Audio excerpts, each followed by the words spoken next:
sana kita akan terlebih dahulu buka dengan doa ya. Mari kita bersatu dalam doa. Bapa kami di surga, terima kasih ya Tuhan atas kesempatan pada malam hari ini hingga kami bisa kembali di Zoom Sema Adonai untuk mendengarkan pengajaran dari Bapak Erben agar eh, lengkapi beliau dengan Roh Kudus-Mu agar apa yang beliau sampaikan bisa menambah pengetahuan kami dan ilmu kami, dan juga untuk operator, semoga jalannya acara ini bisa berjalan dengan lancar. Dalam nama Yesus Tuhan dan Juru Selamat kami, haleluya, amin. Silakan Pak Erben untuk lanjutnya. Oke, shalom teman-teman, selamat berjumpa kembali. Pada sesi ini kita akan belajar satu topik tentang ini ya. Topik yang mau jadi pelajaran kita hari ini, jika Yesus itu Tuhan, mengapa ia berdua? Bagaimana mungkin Allah berdua kepada Allah atau Tuhan berdua kepada Tuhan? Ini pertanyaan klasik yang seringkali ditanyakan oleh orang-orang terhadap kekristenan. Dan pada sesi kali ini kita akan menjawab, kita akan mempelajari apa yang dimaksud dengan Yesus berdua kepada Bapa. Di situ ya. Contoh di dalam Lukas 23:34, Bapa ampunilah mereka sebab mereka tidak tahu apa yang mereka perbuat. Kalau Yesus itu adalah Allah sendiri atau Tuhan, bagaimana mungkin ayat ini bisa dipahami? Nah, ini menjadi pertanyaan. Kemudian, Yesus juga berseru waktu disalib, Allahku, Allahku, mengapa engkau meninggalkan aku?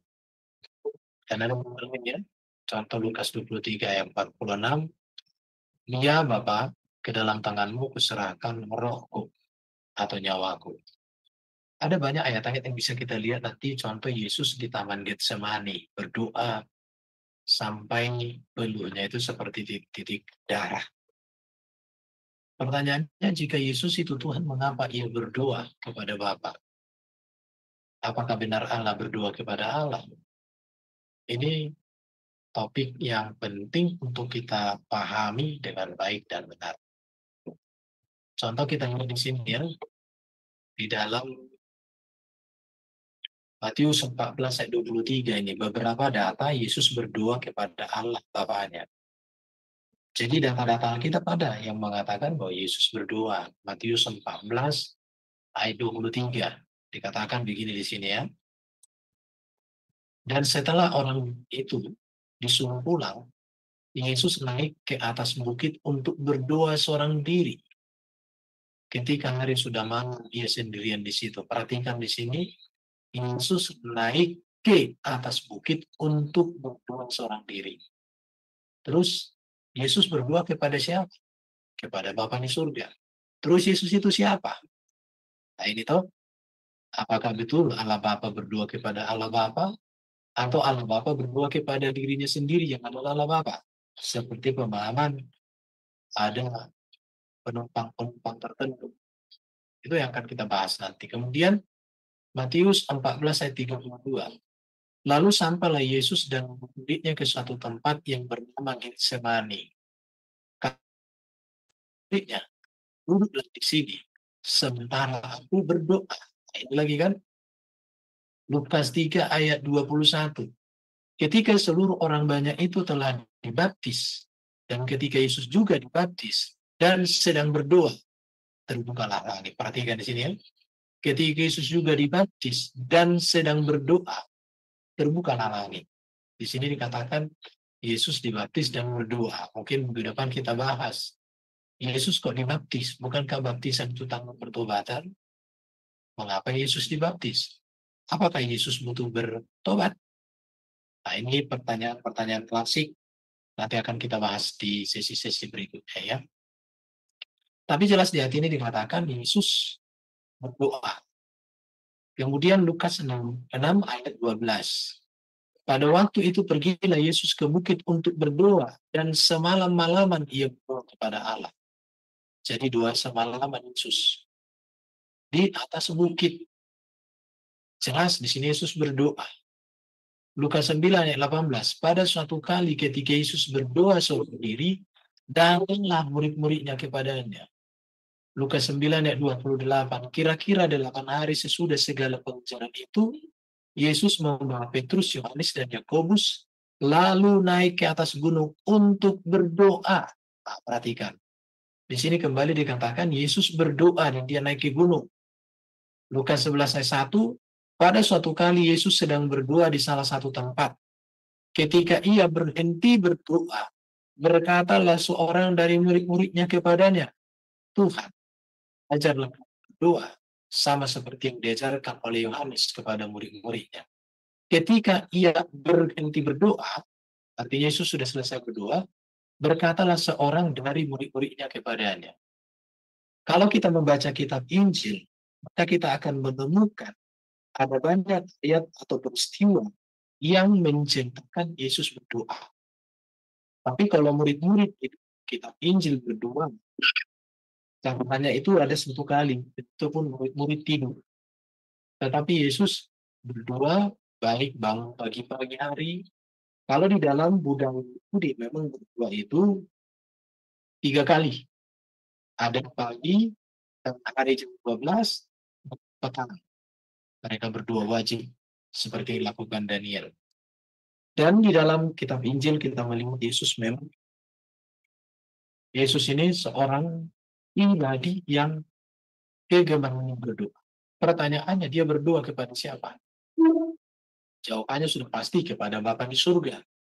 Terus siapa Yesus ini? Mengapa dia berdoa kepada Bapa?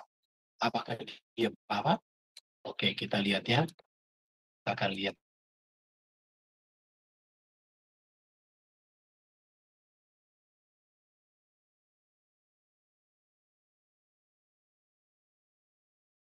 Perbedaan kata Tuhan dan Allah. Ini penting. Tidak bisa kita memahami mengapa Tuhan Yesus berdoa kepada Allah Bapa kalau tidak bisa membedakan perbedaan kata Tuhan dan Allah. Nah, kata Tuhan dan kata Allah ini merupakan kata kunci untuk memahami tentang Tritunggal dan Kristologi dalam Perjanjian Baru.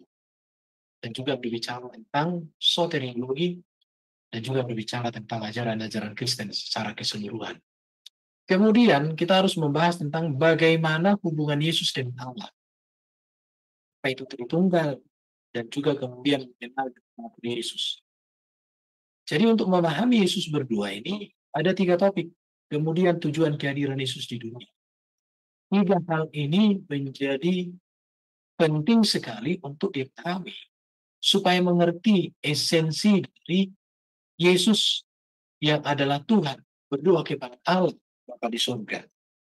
Kalau kita mengerti hal ini, maka sangat indah dan enak. Ya, indah sekali. Mari kita melihat perbedaan kata Tuhan dan Allah. Kata Tuhan dan Allah dengan Allah dalam konteks Alkitab terjemahan AI, banyak orang menganggap ini artinya sama, tidak bisa dibedakan. Baik Kristen, terlebih lagi orang Muslim, sebab dalam pemahaman sekian besar orang Muslim, arti kata Tuhan sama dengan Allah. Orang Kristen masih ada yang sepenuhkan. Bahkan ketika saya mengajarkan beda Tuhan dengan Allah, mereka dengan lantang, menentang, menolak, dan lain sebagainya. Tetapi tanpa dasar argumen yang bisa dipercaya. Sangat kasihan. Tetapi hari ini kita akan belajar bahwa di dalam konteks perjanjian baru, kata Tuhan dengan kata Allah itu memiliki makna yang berbeda. Walau tidak bisa dipisahkan. Orang Muslim memahami bahwa kata Tuhan dan Ilahi memiliki mereka memahami kata Tuhan dan Ilahi memiliki makna yang sama dengan arti kata Tuhan dalam Biblia, yaitu sesuatu yang diyakini, dipuja, dan disembah oleh manusia sebagai kuasa perkasa yang Maha Esa. Dan hal ini ditambah lagi oleh pemahaman sunnah kita Muslim bahwa Allah nama diri dari sesembahan mereka, di mana Allah itu adalah Tuhan itu sendiri. Ini menjadi problemnya. Jadi problem itu ketika tidak bisa membedakan kata Tuhan dengan kata Allah. Padahal dasar untuk menjadi tunggal kristologi dan soteriologi dalam Yesus sangat penting memahami Tuhan dan Allah. Perhatikan ya, tidak sedikit orang Kristen memahami hal yang agak mirip dengan pemahaman saudara kita Muslim, yaitu bahwa Allah itu adalah Tuhan dan Tuhan itu adalah Allah. Bedanya Kristen tidak mengenal Allah itu sebagai nama pribadi, tetapi bisa dipanggil panggilan atau menunjuk kepada hakikat atau sebutan kepada Sang Pencipta yang Maha Kuasa. Jadi Allah itu berbicara tentang hakikat Sang Pencipta, Allah yang Maha Kuasa, atau bisa panggilan atau sebutan. Ini dulu yang pertama, harus dipahami ya. Kemudian kita lanjut ya. Arti dan penggunaan kata Tuhan dan Allah dalam kitab ini penting. Kata Tuhan itu dari kata kurios, kyrios. Ini dalam bahasa Inggris sepadan dengan kata Lord. Kata ini di samping bermakna Tuhan, dapat juga berarti Tuhan, penguasa, majikan, atau pemimpin. Ini harus diperhatikan. Jadi kata Tuhan dalam teks Melayu atau dalam konteks Melayu dapat diartikan Tuhan, penguasa, majikan, atau pemimpin. Jadi kata kurios berasal dari kata kuros yang berarti supremasi atau keunggulan.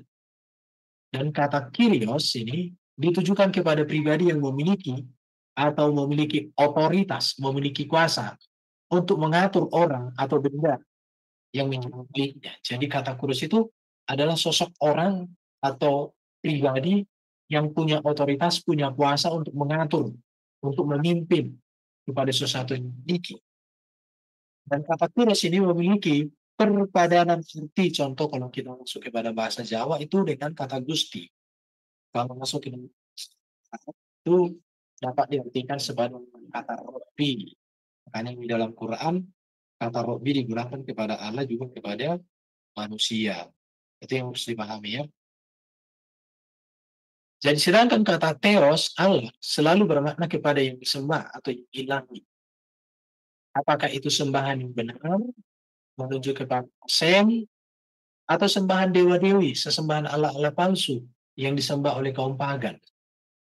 Makanya LAI ketika menggunakan kata Theos, kita bisa membedakan antara Allah yang benar, yaitu Bapa surga, dengan Allah Ahad besar. Sedangkan sesembahan palsu atau dewi yang disembah kaum pagan atau di luar Allah yang benar, ditemukan sebagai Allah dengan huruf kecil semuanya. Jadi kata Allah, huruf besar itu selalu menunjuk kepada Bapa sebagai sesembahan Israel, sebagai Allah Bapa di surga, Allah Bapa Ishak dan Yakub, Allah yang mengutus Yesus datang sebagai juru selamat dunia, sedangkan Allah huruf kecil semua itu menunjuk kepada Allah sesembahan dunia ini yang membawa kematian atau kebinasaan. Jadi kata Tuhan dengan kata Allah beda. Kita melihat di sini contoh penggunaan kata kyrios ya dalam kitab Yunani memiliki arti yang luas jika diterjemahkan dalam arti bahasa Indonesia. Perhatikan di sini. Jadi kalau kita mengerti tentang arti kata Tuhan dalam Perjanjian Baru, artinya luas. Itu gelar kepada Allah Sang Pencipta. Contoh di dalam Matius 4 dan Markus 12:30. Data-datanya bisa dilihat di sini ya. Tetapi kata kyrios juga dipakai sebagai gelar kepada Yesus. Artinya di sini bisa dilihat teman-teman semuanya, Markus 15 ayat 30 dan Yohanes 11:27. Kemudian kata kurios juga dipakai sebagai gelar kepada seorang raja. Seorang raja yang memiliki kuasa. Kemudian kata kyrios dipakai sebagai gelar kepada kaisar. Kemudian kata kyrios dipakai sebagai gelar kepada hamba. Kata kyrios dipakai sebagai gelar kepada Abraham. Bahkan kata kyrios dipakai sebagai gelar kepada pemilik keledai yang terlambat yang diambil, dipakai oleh Yesus ketika menuju Yerusalem, itu kyrios. Kata kyrios juga dipakai sebagai panggilan terhadap seorang bapak. Bapak itu dipanggil kyrios. Jadi kata kyrios di sini dalam Perjanjian Baru ini berbicara tentang gelar, jabatan kekuasaan. Oke, itu harus dipahami.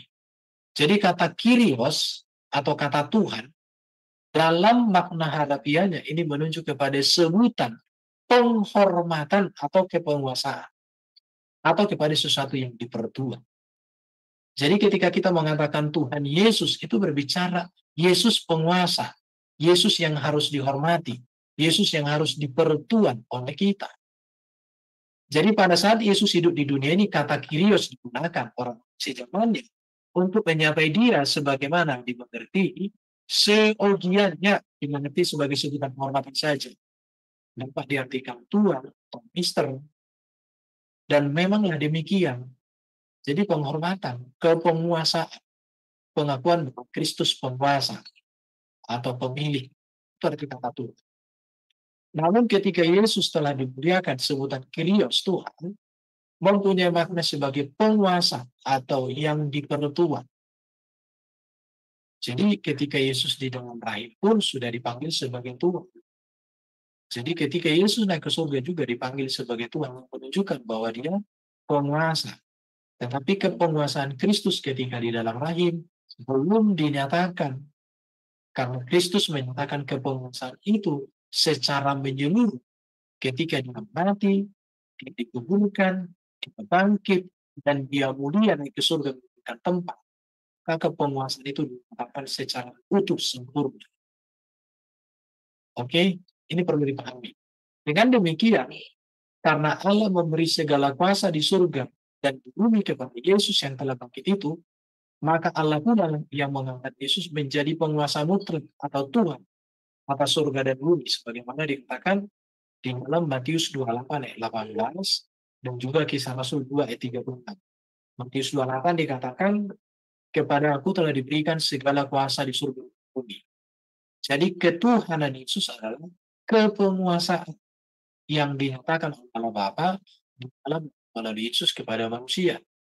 Sedangkan di Kisah Rasul 236 dikatakan, inilah yang dikatakan dalam Kisah Rasul 236 itu. Jadi seluruh kaum Israel harus tahu dengan pasti bahwa Allah telah membuat Yesus yang telah kamu salibkan itu menjadi Tuhan dan Kristus. Jadi ketuhanan Yesus itu berbicara kepenguasaan Yesus sebagai Kristus atau Mesias. Maka Mesias itu berbicara kepenguasaan. Dia yang tetapi sebagai raja penguasa, sebagai imam yang berkuasa memperdamaikan manusia Allah, dan sebagai nabi yang membawakan, yang mengajarkan, menerangkan apa yang menjadi alat janji-janji Allah kepada kita di dalam dan melalui Yesus. Itulah arti kata Tuhan. Jadi sekarang kita lihat arti dan penggunaan kata Allah dalam Alkitab. Ini perlu. Tadi saya sudah jelaskan kata Tuhan secara ringkas. Kata Theos atau kata Allah dalam kitab Ibrani itu digunakan 1317. Dan itu memiliki arti yang cukup luas ketika LAI menerjemahkan Alkitab ke dalam bahasa Indonesia. Jadi kata Tuhan di sini bisa dia apa? Kata Theos atau Allah itu menunjuk kepada Bapa di surga. Tapi bisa juga diartikan sebagai yang ilahi. Ya, yang ilahi pengertiannya ya. Kemudian kata Theos ini diartikan juga dewa-dewi. Seperti di Kisah Rasul 14 dan Kisah Rasul 11:26. Tetapi ada juga mengartikan Tuhan di sini sebagai kata Tuhan itu kepada Tuhan di sini. Dikatakan di dalam Lukas 1 ayat 8. Lukas pasal 36. Semua orang yang melihat keselamatan dari Tuhan. Dan itu menunjuk kepada Theos. Jadi kata Tuhan pun dalam bahasa Indonesia kadang diartikan apa ini?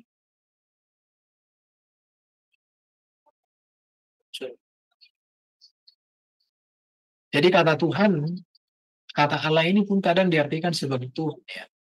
Makanya kadang orang memahami kata Tuhan dalam perjanjian baru harus memperhatikan teks Yunaninya. Kemudian kata Allah juga diartikan di sini sebagai Allah tapi huruf kecil. Dan ini berbicara Theos juga. Tetapi Allah inilah sesembahan-sesembahan yang nggak benar. Oke? Jadi, kata Tuhan Kyrios untuk Yesus tidak langsung menunjuk kepada makna Allah atau Theos. Itulah sebabnya sebutan Allah atau Theos sebagai Sang Bapa dibedakan penggunaannya dengan sebutan Kyrios bagi Tuhan Yesus. Hal ini bisa nanti kita lihat di banyak ayat-ayat Alkitab ya.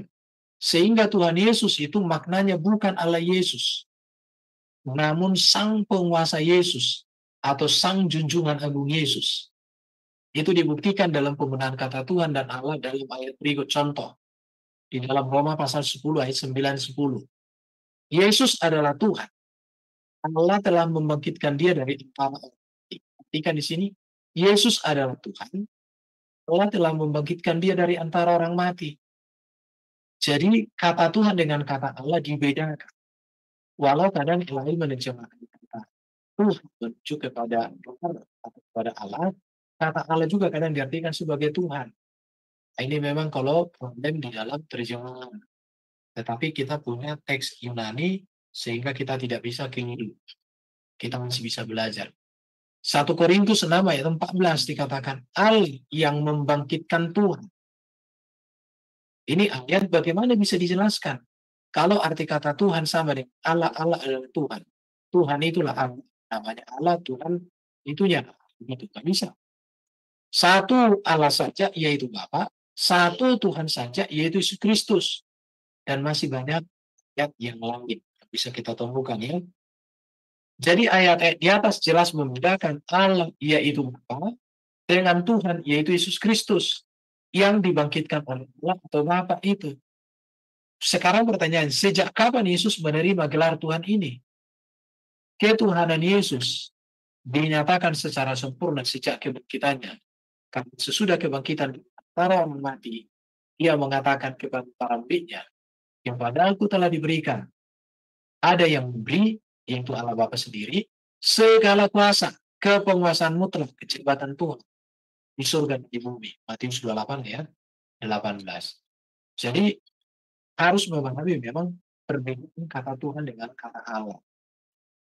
Kalau mau baca kitab harus dicek kata Tuhan itu menunjuk kepada apa.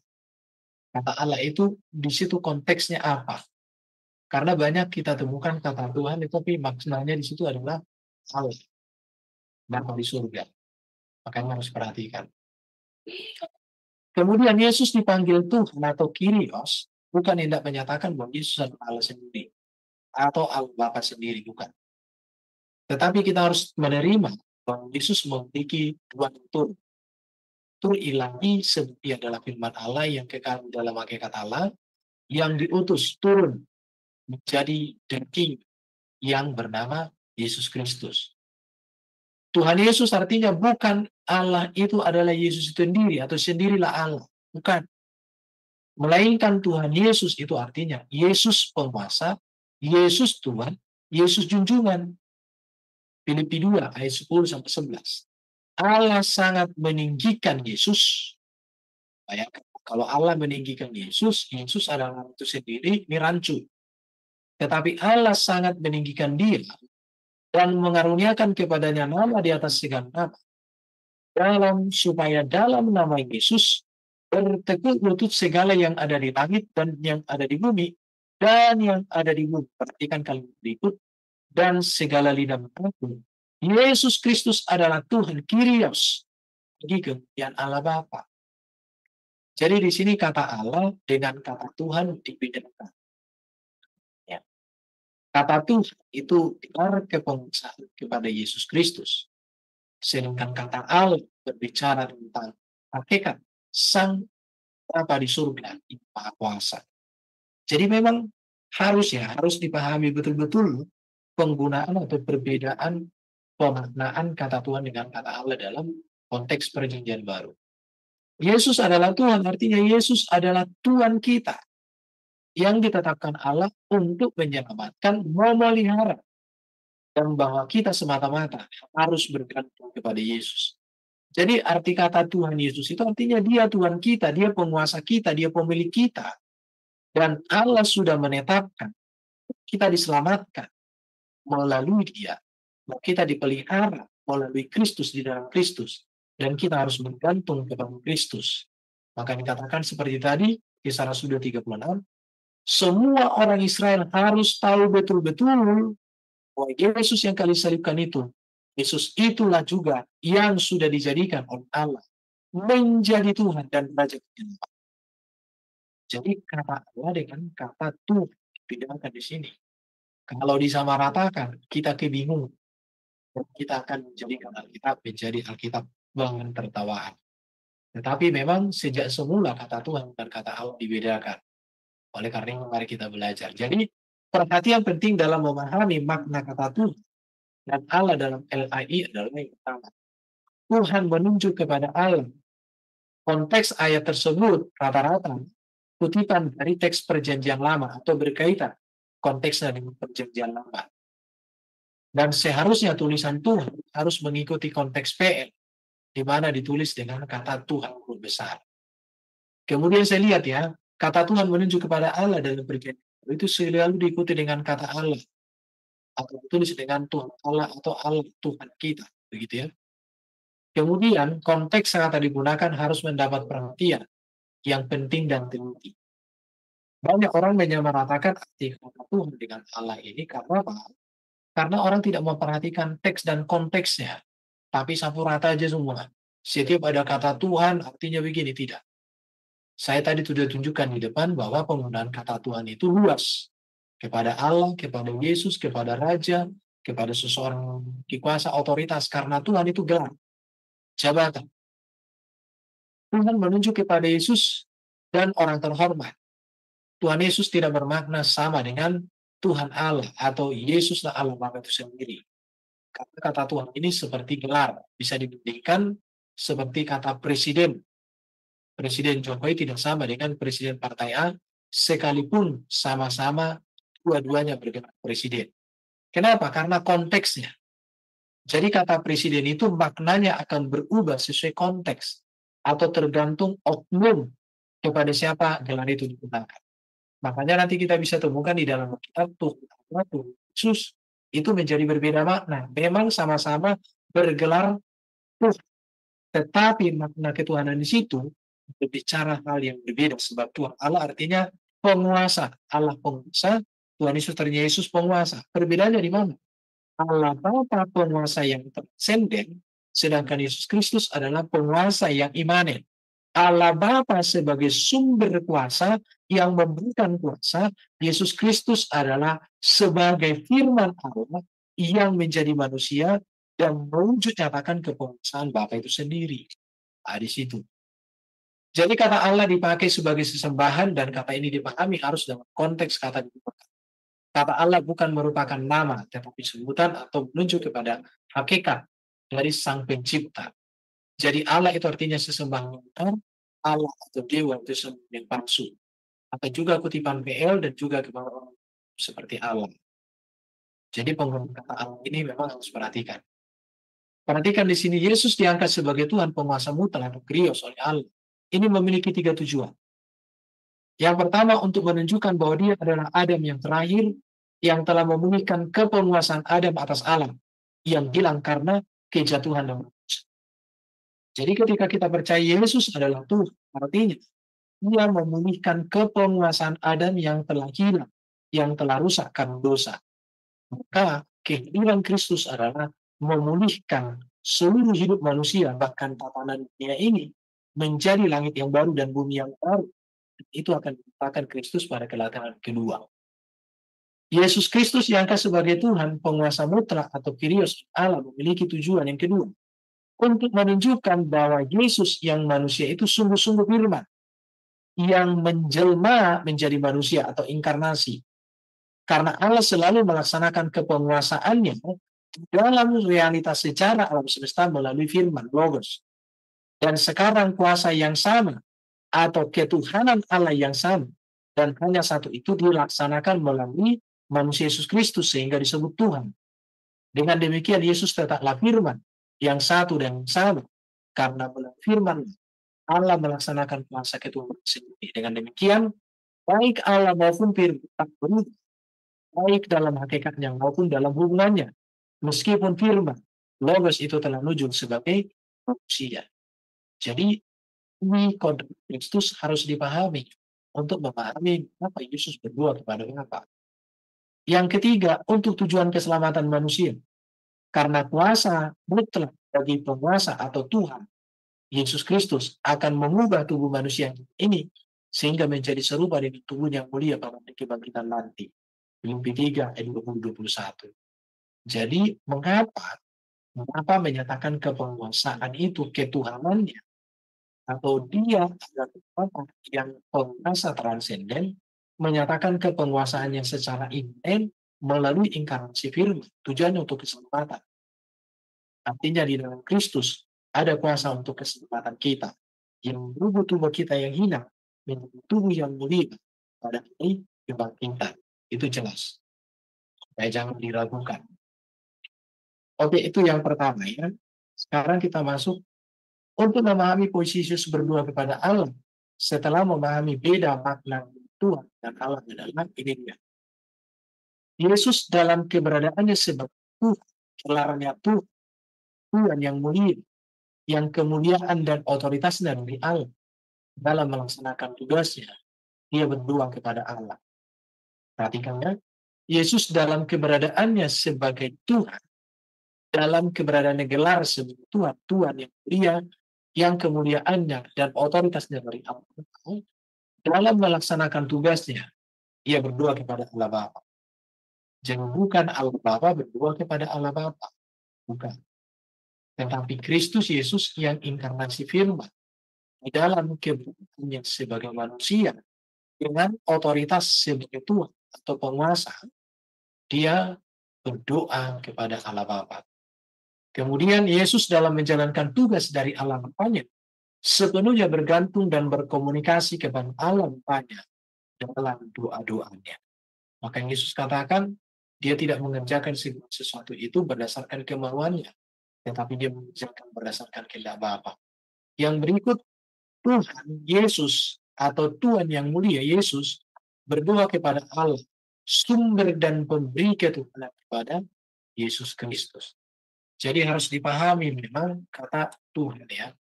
Jadi kalau nggak paham ini repot memang. Jadi Tuhan Allah, ini artinya Tuhan kan penguasa. Tuhan Yesus, artinya penguasa. Allah Bapa, penguasa yang transenden, menggunakan kuasanya di dalam dan melalui Yesus. Yesus sebagai penguasa yang imanen selalu berkomunikasi dengan surga, penguasa yang transenden. Jadi Allah Bapa menggunakan kuasanya di dalam dan melalui sang inkarnasi firman-Nya kepada manusia. Oke, sekarang perlu diperhatikan ini. Untuk memahami posisi Yesus berdoa kepada Allah sangat penting juga. Harus mengenal hubungan Yesus dengan Allah Bapa. Harus dipahami hubungan ini. Kalau tidak dipahami, repot. Mengapa hubungan Yesus dengan Allah Bapa berpedoman pada hubungan untuk mengenal hubungan Yesus dengan Allah Bapa itu berpedoman kepada pengakuan Bapa terhadap Yesus dan pengakuan Yesus terhadap hubungan dirinya dengan Allah Bapa berdasarkan pernyataan-pernyataan yang tertulis dalam Alkitab. Jadi mengapa Yesus berdoa kepada Allah Bapa? Maka kita harus mengenal hubungan Yesus dengan Allah Bapa itu berdasarkan pengakuan sendiri, juga berdasarkan pengakuan Yesus tentang dirinya dengan Sang Bapa di surga. Contoh kita lihat ya, hubungan Yesus dengan Bapa di surga, pengakuan Allah tentang siapa Yesus jelas terlihat dalam Alkitab. Matius 3:17. Inilah anakku yang kukasihi, kepadanya aku berkenan. Bapa di surga mengakui bahwa Yesus anaknya. Apa makna anak? Tunjuk bahwa Yesus adalah firman. Firman yang datang keluar dari Bapa. Jadi anak itu artinya dia datang dan keluar dari Bapa. Hal ini juga terulang di dalam Matius 17 ayat 5. Inilah anakku yang kukasihi, kepadanya aku berkenan, dengarkanlah dia. Hal ini tertulis di dalam Markus 9 ayat 7, Lukas 9 ayat 35. Dalam Yohanes 6 ayat 40 dikatakan, sebab inilah kehendak Bapakku, yaitu supaya setiap orang yang melihat anak dan percaya kepadanya beroleh hidup kekal, dan supaya aku membuktikan pada akhir jalan. Jadi Yesus mengambil dari surga itu sebagai Allah, itu sebagai Bapaknya. Dan Yesus memposisikan diri sebagai Allah. Bapa itu artinya sumber, anak itu berbicara, dia datang dan keluar dari Bapa, dia sang firman. Yohanes 1 ayat 18. Jadi Yesus Kristus adalah anaknya, firman-Nya yang hadir dalam rupa manusia. Itu yang pertama harus dipahami hubungan Yesus dengan Allah itu. Jadi Yesus anak Allah yang menunjukkan bahwa Yesus adalah firman. Dan Bapa adalah sumber, sebab Yesus datang dan keluar dari Bapa. Firman. Pengakuan tersebut menegaskan bahwa Yesus anak Allah. Anak Allah dalam pernyataan tersebut tidak pernah dipahami gereja dalam pengertian teologis, tetapi dalam pengertian teologis yang menunjukkan bahwa Yesus firman-Nya yang keluar atau diutus oleh Allah Bapa itu menjadi manusia namanya Yesus Kristus. Oke, sekarang mari kita melihat pengakuan Yesus tentang hubungan dirinya dengan Allah Bapa, di mana sangat jelas dikatakan di dalam Alkitab. Pernyataan Yesus tersebut sejalan dan selaras dengan pernyataan Allah Bapa sendiri bahwa Yesus ia adalah anaknya. Kita lihat pernyataan-pernyataan Yesus, contoh Yohanes, buktinya Yohanes 8:42. Yesus mengatakan, aku datang dan keluar dari Allah. Aku datang bukan atas kehendakku, melainkan Dia yang mengutus aku. Yohanes 16:28, aku datang dari Bapa, aku datang ke dalam dunia. Yohanes 7:29, aku datang dari Dia, dan Dialah yang mengutus aku. Yohanes 7:28, memang aku kamu kenal, dan kamu tahu dari mana asalku. Namun aku datang bukan atas kehendakku sendiri, tetapi aku diutus oleh Dia yang benar, yang tidak kamu kenal. Jadi kita melihat di sini bahwa dalam surga mengatakan Yesus anaknya, Yesus juga mengakui bahwa Dia dan Allah Bapa itu sebagai Bapaknya. Dan Dia mengatakan, aku datang keluar, utus, dan lain sebagainya. Ini penting untuk dipahami. Sekarang mari kita lihat hubungan Yesus dengan Bapa yang mengatakan bahwa Dia datang keluar dari Allah. Juga bisa dilihat di dalam penegasan sendiri bahwa Ia datang dan keluar dari Allah. Sebenarnya Dia ada sebelum dunia. Contoh, Yohanes Pembaptis secara fakta sejarah lebih tua daripada Yesus. Tetapi justru dia mengatakan Yesus lebih dulu dari dia. Ini buktinya bahwa Yesus datang dan keluar dari Bapa, membuktikan bahwa Yesus adalah firman. Jadi kalau dikatakan, kenapa Yesus berdoa kepada Allah Bapa? Karena sang firman di dalam inkarnasinya memang dia menjadi hamba yang kepada Bapa, ia menjadi firman yang menjadi manusia yang sepenuhnya dia melakukan kehendak Bapa itu sendiri. Contoh ya, datang Dia yang telah mendahului aku sebab Dia telah ada sebelum aku. Yohanes Pembaptis mengatakan Yesus sudah ada sebelum Dia. Padahal secara usia Yohanes Pembaptis lebih tua. Yesus menegaskan bahwa Ia telah ada sebelum dunia ada. Di dalam Yohanes 8:58, sesungguhnya sebelum Abraham jadi, aku telah ada. Yohanes 17:5, permuliakanlah aku padamu sendiri dengan kemuliaan yang kumiliki di hadiratmu sebelum dunia ada. Sebagai apa Yesus di dalam diri Bapa sebelum ada? Sebagai firman. Yohanes 17:24, agar mereka memandang kemuliaanku yang telah Engkau berikan kepadaku, sebab Engkau telah mengasihi aku sebelum dunia ada. Sebelum dunia ada, Bapa telah mengasihi Yesus. Sebagai apa? Sebagai firman. Jadi hubungan Yesus dengan Bapa itu adalah hubungan Bapa dengan firman-Nya sendiri, yang tidak terpisah di dalam hakikat dan karyanya, tetapi di dalam pewahyunya bisa dibedakan. Di situ. Oke, kita melihat di sini. Jadi hubungan Yesus dengan Bapa itu pertanyaan penting. Sebagai apa Yesus di dalam diri Allah sebelum dunia ada? Yesus adalah firman Allah yang diutus jadi manusia, sebagaimana tertulis dalam Yohanes 1 ayat 1-3 dan ayat 14. Dikatakan bahwa firman itu terus-menerus ada di dalam diri Allah. Bahwa firman Allah yang ada di dalam diri Allah, dia hakikatnya adalah Allah. Kemudian firman yang kekal di dalam hakikat Allah itu diutus oleh Allah menjadi manusia, Yesus Kristus, dan di dalam kemanusiaannya dia penuh dengan kemuliaan. Ini ayat-ayat. Jadi mengenal Yesus firman dengan Allah, maka bisa kita melihat di dalam data-data Alkitab. Allah Bapa yang insan memiliki firman dan memiliki roh. Yesus Kristus adalah firman Allah yang menjadi manusia. Jadi firman Allah kekal di dalam Allah, firman Allah bukan ciptaan Allah. Dan Yesus adalah firman yang inkarnasi dalam rupa manusia. Kita lihat lagi, Yesus mengaku bahwa dia diutus oleh Allah Bapa. Ada banyak ayat-ayat yang berbicara Yesus Kristus adalah utusan Allah Bapa. Jadi harus ditegaskan, Yesus berdoa kepada Allah Bapa. Kenapa? Karena dia di dalam hakikat kemanusiaannya, dia taat dan sungguh-sungguh taat sempurna kepada Bapa. Bahkan kalau kita melihat, kemanusiaan Yesus tunduk secara sempurna kepada keilahiannya. Makanya harus menerima di kodrat Kristus. Kalau tidak menerima di kodrat Kristus, konteks Yesus berdoa kepada Allah Bapa tidak bisa dijelaskan. Saya tidak bacakan ayat-ayat ini, nanti kepanjangan, tetapi jelas. Ada puluhan ayat yang mengatakan bahwa Yesus itu utusan. Tetapi siapa yang mengutus Allah Bapa di surga? Siapa yang diutus? Firman-Nya sendiri. Dan untuk apa dia diutus? Untuk menyatakan keselamatan hidup yang kekal, untuk menyatakan pengudusan, untuk menyatakan kebenaran, kemenangan atas dosa, atas iblis, atas maut. Itulah tujuannya. Ini ada beberapa ayat, saya tunjukkan di sini 24 ayat. Bahwa Yesus mengakui bahwa dia diutus oleh Allah Bapa di surga. Jadi, mengapa mengenal hubungan Yesus dengan Allah Bapa itu penting.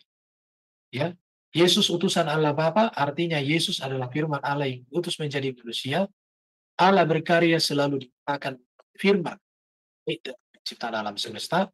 Allah dalam sejarah perjanjian lama selalu memperkenalkan diri kepada manusia para nabi melalui firman dalam bentuk penampakan atau teofani, dalam bentuk suara atau cahaya. Tetapi dalam perjanjian baru, firman itu bukan lagi teofani, bukan lagi berupa cahaya, bukan dalam rupa suara, bukan lagi dalam rupa penglihatan, tetapi benar-benar hadir sebagai manusia yang bernama Yesus Kristus dengan jabatan kepenguasaan sebagai Tuhan Kristus Mesias. Oke, jadi Yesus firman Allah itulah hakikatnya ya, supaya kita mengerti. Ini yang panjang ya teman-teman ya. Mengenal hubungan Yesus dengan Allah Bapa, saya pakai gambaran. Jadi firman Allah dan Allah, Yesus adalah firman menjadi manusia yang sempurna. Maka Yesus katakan, aku datang untuk melakukan seluruh kehendak Bapa. Itu pengakuan Yesus. Datang ada di dalam Yohanes 4 ayat 34, Yohanes 6 ayat 38, Yohanes 10 37, Yohanes 14 31 dikatakan, aku melakukan segala sesuatu seperti yang diperintahkan Bapa kepada aku. Aku melakukan pekerjaan Bapa. Aku telah turun dari surga untuk melakukan kehendak Dia yang mengutus aku. Makananku ialah melakukan kehendak Dia yang mengutus aku menyelesaikan pekerjaannya. Jadi mengapa Yesus berdoa kepada Allah Bapa? Karena Yesus adalah inkarnasi firman. Dia bukan Allah Bapa itu sendiri. Tetapi dia inkarnasi firman yang menjadi manusia. Dan di dalam kemanusiaan, dia dilimpahkan kuasa yang sempurna. Atau apa penguasa yang transenden. Mengatakan kuasanya secara imanen di dalam dan melalui inkarnasi firman Yesus Kristus. Di mana Sang Kristus, Mesias, di dalam kemanusiaannya, tunduk taat sempurna kepada Sang Bapa di surga yang mengutusnya. Oke, jadi yang kedua, Yesus memiliki dua natur atau kodrat. Ya, jadi natur firman itu berasal dari Allah, natur manusia berasal dari Maria. Itulah Yesus Kristus. Ya, ini harus sama seperti gambarannya di dalam Islam. Al-Quran itu memiliki dua natur. Natur firman itu kalimat dalam Quran. Natur kertas itu hasil produk pabrik yang disebut dengan kitab Quran. Oke, sekarang saya buat dua natur Yesus itu buktinya apa? Natur firman berasal dari Allah. Kita lihat ya, ini dia perkataan-perkataan Yesus yang membuktikan bahwa dia adalah ilahi, bahwa dia firman. Dikatakan sebelum ada aku telah ada, firman Allah menjadikan semesta. Kemudian yang kumiliki di dekatmu sebelum ada, Yesus katakan aku Alfa dan Omega. Yesus katakan engkau mengasihi aku sebelum ada. Ini berbicara hakikat keilahian Yesus. Jadi Yesus benar-benar ilahi dan benar-benar insani. Jadi keinsanian Yesus, kemanusiaan Yesus taat kepada keilahian. Dan Yesus juga taat kepada Bapa di surga. Oke? Dua natur Yesus itu kita lihat sekarang, natur kemanusiaan Yesus itu berasal dari Maria. Buktinya apa? Yesus hidup sebagaimana manusia hidup. Yesus lengkap dengan segala anatomi tubuh kemanusiaan. Tetapi Yesus sempurna, tidak berdosa. Yesus makan, minum, lapar dan haus. Yesus tidur dan jalan sedih dan senang. Kemudian Yesus mengasihi, merangkul dan berbicara. Bahkan Yesus mati di kayu salib. Mengapa bisa terjadi? Karena Yesus memiliki natur manusia yang disebut dengan natur insaninya. Jadi, untuk memahami mengapa Yesus berdoa kepada Allah Bapa, karena memang dia memiliki hakikat manusia. Sebagai manusia, Yesus menjadi hamba yang tunduk taat sempurna kepada Allah Bapa di surga. Oke? Jadi Yesus adalah firman Allah yang Allah utus menjadi manusia untuk melakukan seluruh kehendak Allah. Siapa yang menolak Yesus sama dengan menolak Allah yang mengutusnya. Dan dalam keadaannya sebagai manusia yang memiliki beberapa jabatan yang mulia. Ini jabatan-jabatan Yesus ya. Untuk Allah, Tuhan Kyrios itu jabatan, Nabi, Raja, Imam, Guru, Gembala, Tabib, Hamba, dan juga dia hakim. Ini gelar-gelar untuk jabatan Yesus. Yang membuat orang lain kebingungan memahami kekristenan karena di mereka jabatannya namanya utusan. Dikira jabatannya lengkap diberitakan. Masih ada yang lain. Oke? Untuk memahami posisi Yesus berdoa kepada Allah setelah memahami hubungan Yesus dengan Allah Bapa adalah di sini. Yesus dalam keberadaan sebagai manusia, firman jadi manusia, dalam melaksanakan tugasnya, berdoa kepada Allah Bapa. Yesus yang adalah firman yang menjadi manusia dalam menjalankan tugasnya dari Allah Bapa yang mengutusnya, sepenuhnya bergantung komunikasi kepada Allah Bapa yang mengutusnya di dalam doa. Kemudian, Yesus sebagai firman yang diutus Allah ke dalam dunia. Yesus berdoa kepada Allah yang darinya ia berasal dan oleh dia ia berkarya untuk manusia di dunia ini diselamatkan. Oke, sekarang Tuhan Yesus berdoa kepada Allah, maka harus memahami tujuan kehadiran Yesus yang ketiga. Untuk apa Yesus datang ke dunia ini? Ayat-ayat ini tadi sudah disampaikan. Dikatakan oleh Yesus, makananku ialah melakukan kehendak Dia yang mengutus aku dan menyelesaikan pekerjaan. Yesus katakan, aku telah turun dari surga untuk melakukan kehendak Dia yang telah mengutus aku. Ia telah mengaruniakan anak yang tunggal supaya setiap orang percaya kepada tidak binasa, melainkan hidup yang kekal. Ini tujuan kehadiran Yesus. Jadi Allah Bapa di surga menyatakan keselamatan penebusan yang kekal bagi manusia di dalam dan melalui Yesus, dan untuk itulah Yesus datang. Dan Yesus menyadari hal itu. Dan Yesus taat sempurna akan visi misi Bapa di surga yang mengutus dirinya hadir menjadi manusia di tengah-tengah dunia ini. Jadi apa arti Yesus berdoa kepada Allah di sini? Yesus yang adalah firman menjadi manusia sempurna kepada Allah Bapa yang mengutusnya di dalam melaksanakan seluruh tugasnya sebagai firman yang menjadi manusia, dalam mengerjakan tugasnya sebelum taat kepada Bapa. Coba kita lihat Lukas 4 ayat 43 dikatakan. Juga di kota-kota lain harus aku memberitakan Injil kerajaan Allah, sebab untuk itulah aku diutus. Kemudian Yohanes 12 ayat 27, sekarang jiwaku terharu dan apa yang kau katakan, Bapa selamatkanlah aku dari saat ini? Tidak. Untuk itulah aku datang di dalam saat ini. Yohanes 18 ayat 37 dikatakan, jadi engkau adalah raja. Jawab Yesus, engkau mengatakan bahwa aku adalah raja. Untuk itulah aku lahir, untuk itulah aku datang dalam dunia ini. Supaya aku memberi kesaksian tentang kebenaran. Setiap orang yang berasal dari kebenaran mendengarkan suara aku. Jadi jelas, untuk itulah aku lahir dan untuk itulah aku datang ke dalam dunia ini. Yesus mengakui dan menyatakan ini dan dituliskan oleh para rasulnya. Jadi jelas, Yesus mengajar tentang doa. Pertama, jadi Yesus adalah firman menjadi manusia taat sempurna kepada Allah Bapa. Yang kedua, berikutnya, Yesus mengajar tentang doa dan menjadi teladan doa. Doa sangat terkenal yang diajarkan Yesus itu adalah doa Bapa kami. Dan juga doa Yesus untuk murid-muridnya dan setiap orang percaya di dalam Yohanes 17 ayat 1 sampai 26. Dikatakan ajaranku tidak berasal dari diriku sendiri, Yesus yang kemudian apa yang kudengarkan daripadanya itulah yang kusampaikan kepada dunia. Yohanes 13 ayat 15, Aku telah memberikan suatu teladan kepada kamu, supaya kamu juga berbuat sama seperti yang telah berbuat kepadamu. Yohanes 12:49, Bapa yang mengutus aku, dialah yang memerintahkan aku untuk mengatakan apa yang harus aku katakan. Yohanes 17 ayat 8, segala firman yang kau sampaikan kepadaku, telah kau sampaikan kepada mereka dan mereka telah menerimanya. Jadi Yesus mengajar tentang doa dan menjadi teladan doa.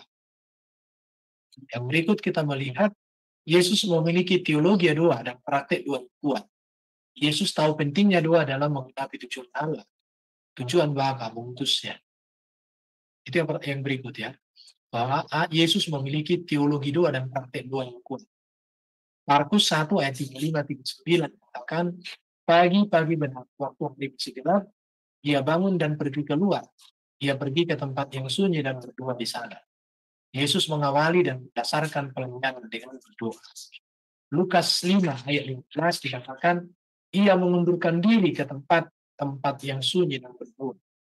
Intinya di sini apa? Yesus berdoa walau dalam kesibukan tinggi dalam pelayanan. Pada saat Lukas 5 yang di sini, ada banyak orang berbondong-bondong tentang Yesus untuk melayani. Tapi Yesus mengundurkan diri dalam keramaian orang banyak itu, dan dia berdoa. Artinya apa? Kesibukan apapun dan pelayanan tidak mengurangi dia untuk berdoa. Apa arti Yesus berdoa kepada Bapa? Yesus berdoa kepada Allah untuk bentuk dari relasi dirinya. Jadi Yesus berdoa kepada Allah Bapa di surga itu bentuk dari relasi dirinya dengan Allah Bapa yang utus dirinya, di mana dalam menjalankan seluruh tugasnya atau tujuan kehadirannya di tengah ini itu bergantung sepenuhnya kepada Allah yang utusnya. Yesus yang adalah Tuhan yang diangkat oleh Allah mengajarkan tentang doa, hidup dalam doa, dan dan doa kepada manusia. Jadi apa artinya Yesus berdoa kepada Allah Bapa? Ibrani pasal 7 ayat 7-10. Dalam hidupnya sebagai manusia, ia telah mempersembahkan doa dan permohonan tatap tangis dan dengan keluhan kepada Dia yang sanggup menyelamatkan dari maut. Dan karena kesalehannya ia telah didengarkan. Dan sekalipun ia adalah anak, ia telah belajar menjadi taat apa yang telah diteritanya. Dan sesudah ia mencapai kesempurnaan, ia menjadi pokok keselamatan yang abadi bagi semua orang taat kepadanya, dan dipanggil menjadi imam besar oleh Allah untuk peraturan Melkisedek. Perhatikan di sini. Jadi Yesus berdoa, teladan doa dengan sempurna, dan tiada doa Yesus yang tidak didengarkan oleh Bapa di surga, termasuk doa untuk keselamatan dunia, sudah dikerjakan dan dinyatakan di dalam dan melalui Yesus Kristus. Catatan penting dan penutup. Yesus tidak pernah minta didoakan supaya selamat, supaya mulia, supaya masuk surga. Melainkan Yesuslah yang berdoa kepada Allah, kepada Bapa di surga, untuk kepentingan kita, untuk kepentingan murid-murid, dan untuk kepentingan orang percaya. Jadi mengapa Yesus berdoa? Itu tidak menjadi masalah di dalam iman Kristen. Yang penting dan di Tritunggal, mengerti tentang Dwi Kodrat Yesus, dan mengerti tentang kata Tuhan dan kata Allah, dan mengerti kristologi dan soteriologi. Demikian sampaikan, kembali kita Tanya kepada Pak Erben. Oke. Ratu Kemenangan mungkin ada yang mau disampaikan ke Pak Erben. Halo. Karena tadi kata ketik ya. Iya, shalom Pak Erben. Iya, salam kenal ya Pak. Terima kasih buat pemaparannya, saya sangat diberkati. Tuhan Yesus memberkati ya Pak.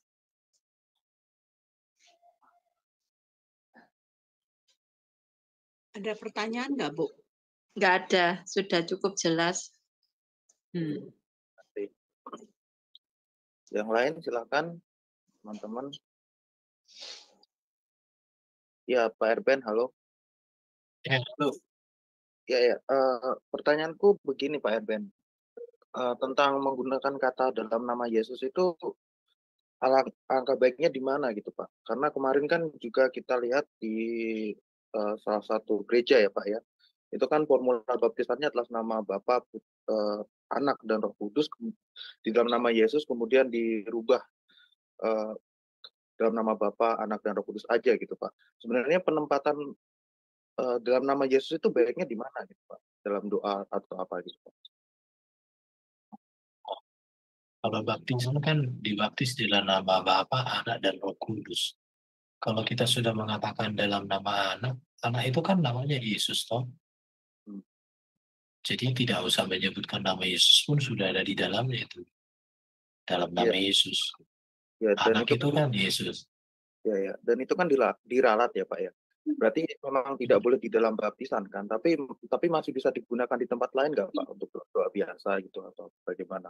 Ya, Kenapa nyebut? kalau di dalam doa itu kan kita berdoa kepada Bapa di dalam nama Yesus. Ya, kalau mau berdoa di dalam nama Bapa, Anak, dan Roh Kudus, saya berdoa, amin. Bisa. Itu sih. Cuma kan yang bermasalah itu kan baptisan itu. Aku baptiskan engkau di dalam nama Bapa, Anak, dan Roh Kudus, yaitu Tuhan Yesus Kristus. Yaitu yang salah. Yaitu Tuhan Yesus Kristus. Kata yaitu artinya Bapa, Anak, dan Roh Kudus itu ya Tuhan Yesus Kristus. Dulu waktu aku sekolah kita dikatakan Bapa itu Tuhan, Anak itu Yesus, Roh Kudus itu Kristus. Itu pun pengertiannya udah lari itu. Karena Kristus itu bukan artinya Kristus. Apa Roh Kudus bukan artinya Kristus. Roh Kudus itu Roh Allah. Kristus itu artinya yang diurapi, itu jabatan. Jabatan Imam Raja dan Nabi. Itu bro. Jadi kalau sekarang kita berdoa kepada Bapa ditutup dalam nama Yesus. Amin. Enggak Jadi apa-apa ya. kita berdoa. Iya, ditutup dalam nama Yesus. Tapi ada juga kan orang Kristen kan, Tuhan Yesus terima kasih kau baik hari ini, kau berkati aku. Dalam nama Tuhan Yesus aku berdoa. Itu salah. Berdoa kepada Tuhan Yesus dalam nama Tuhan Yesus kan nggak boleh. Ya, Kalau karena kita itu, udah berdoa kepada Tuhan Yesus, hanya kepadamu aku berdoa. Amin. ya karena itu kan Hanya di dalam namamu. ya, Iya.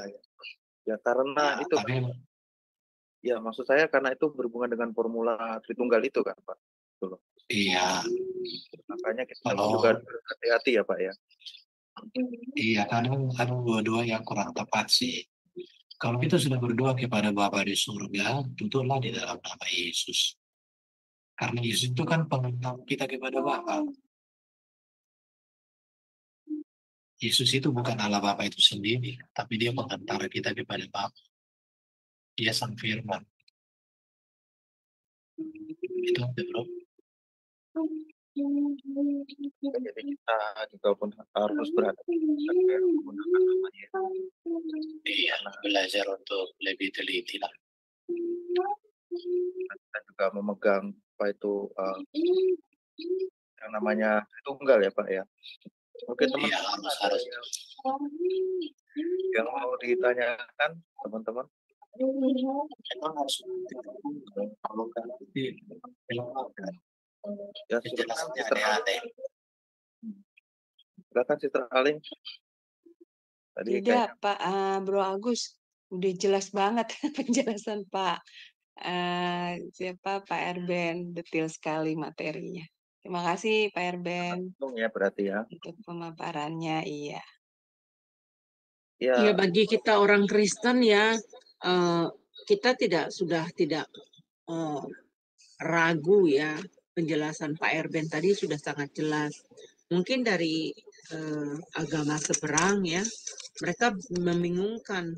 Mereka bertanya kenapa kok Tuhan Yesus katanya Tuhannya mereka tapi kok berdoa. Nah itu Iya.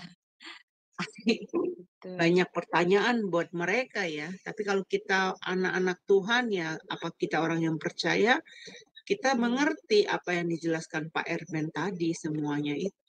Iya, betul. Benar kan ya?